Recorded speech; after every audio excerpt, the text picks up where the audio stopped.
చాలామందికి తెలియజేయడం ఏమంటే మా యువతను చూపించాం. మా యువతకు వయసు అయిపోలేదు.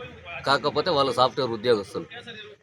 వధువు కావాలని హైలైట్ చేయాలని, ప్రపంచానికి తెలియజేయాలని పెట్టడం జరిగింది.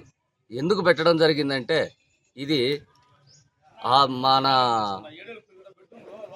ఆంధ్రాలో ఇంత అన్యాయంగా జరిగిపోతోంది. అమాయకులుగా ఉండేవాళ్ళు కూడా నేర్చుకుంటున్నారు.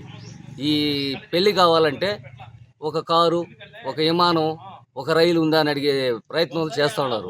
ఇది తప్పు. దయచేసి దీన్ని మానేయండి. ఎందుకురా అంటే మీ ఇంట్లోనూ, మా ఇంట్లోనూ, మా ప్రతి ఒక్కరింట్లోనూ ఇది అన్యాయం జరుగుతూ ఉంది. డబ్బుంటేనే ఏమీ జరగదు. కారు ఉంటే ఏమి చేయలేరు. 10 మంది కావాలా, 10లో మనం ఉండాలా. దాన్ని దయచేసి అర్థం చేసుకోండి ప్రతి ఒక్క మహిళ కూడా. కారు ఉన్నంత మాత్రాన విమానం ఉంటే ఎత్తుకుని పోలేరు. ఇది మానవత్వంగా ఆలోచించి ప్రతి ఒక్క మహిళ ప్లస్ మొన్న శివాజీ మాట్లాడినాడు కట్టుబొట్టు గురించి, అనసూయ గురించి. ఆ విధంగా అట్లాంటి అలిగేషన్స్ ఆంధ్రాలో రాకుండా కూడా చూసుకుందాం. దయచేసి అర్థం చేసుకోండి.